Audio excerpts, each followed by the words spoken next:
What's up, everybody? This is Marcy with the 101 Boxing Podcast. Our goal is to provide y'all with the best boxing content out, breakdowns, predictions, in-depth analysis, breaking news, and anything boxing. Breaking news is actually why I'm here. Keyshawn Davis versus Edwin De Los Santos has been canceled.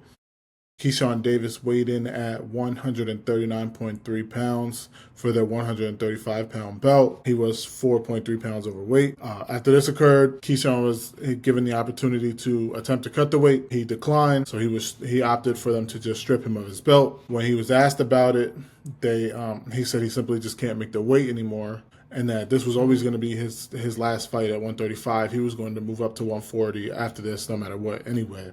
So after this happened, we thought business was going to go on as usual, but then the two parties couldn't agree to terms on a rehydration weight. So the fight has been canceled. And now Abdullah Mason versus Jeremiah Nakatila will be the main event. My thoughts on this, it's unfortunate. I have mixed feelings about it. You guys know I'm really high on Keyshawn. I like Keyshawn a lot. On one hand, you're the businessman. That's his nickname. He has a great camp. Bomac is his trainer. Bud is in his corner.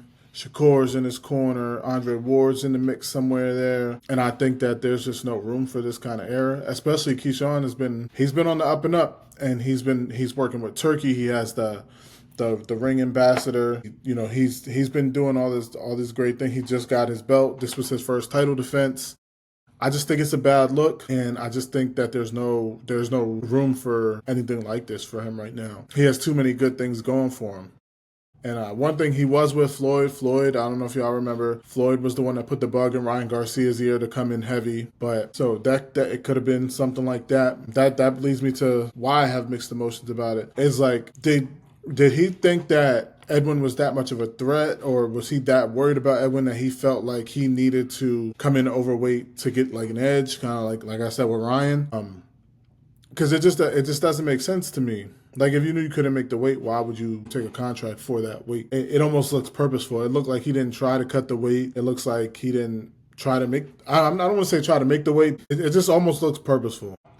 On the other hand, Keyshawn is a bigger guy, so I could see that this was going to be, that 140 was inevitable for him. I also think that 140 is just going to be a little step in the road for him. I think he'll be at 147 soon. I'm willing to go, and I'm even willing to say, people might kill me for this, but I'm willing to say, I think that in 3 years, Keyshawn Davis versus Jaron Ennis will be the biggest fight in boxing. In 3 years, when Tank is gone, because, Tank wants to retire, and Canelo's gone, because Canelo's getting old, and Buzz rode off into the sunset, I think that Keyshawn Davis and Jaron Boots Ennis will be the biggest fight in boxing at 154.